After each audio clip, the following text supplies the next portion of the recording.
Okay, so we're actually getting close to counting down all the way. Okay, so I've got my heat glove on.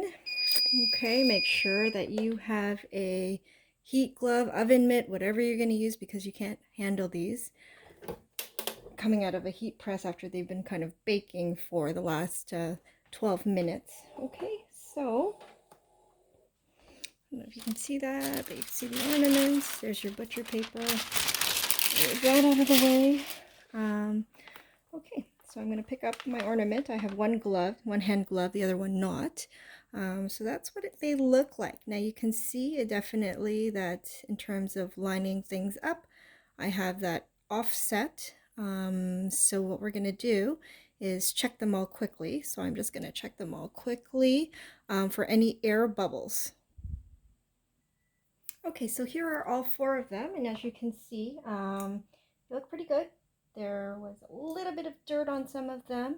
Like I'd mentioned, lint brushing. Sometimes you don't get everything off, but that's okay because I will just select those tiles if I'm sublimating and covering pretty much the entire tile. It won't matter anyways because you won't see it.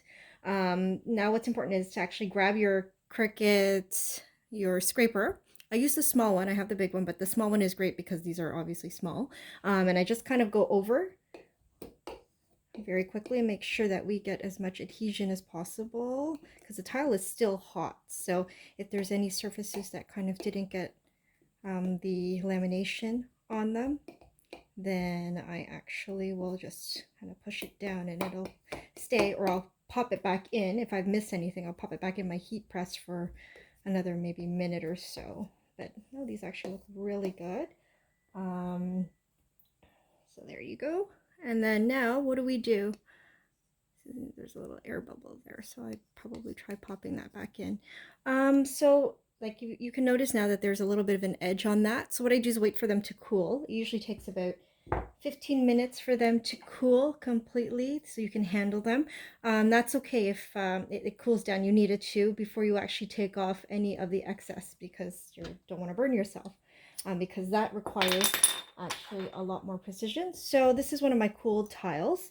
Just take this off. Now you're going to take, when you're cutting off the edges, you can just make sure your X-Acto knife or your craft knife is really sharp. It's just kind of going around the edges. Okay, getting rid of that excess material. And when you do that, you'll get a nice, perfect fit around the actual ornament. So, yeah, and that's pretty much all there is to it. And then you sub like normal, just like you normally would for these tiles to sub on the image. It's a temperature of 360 at 360 seconds, but we'll do that in another video. Okay, thanks for watching.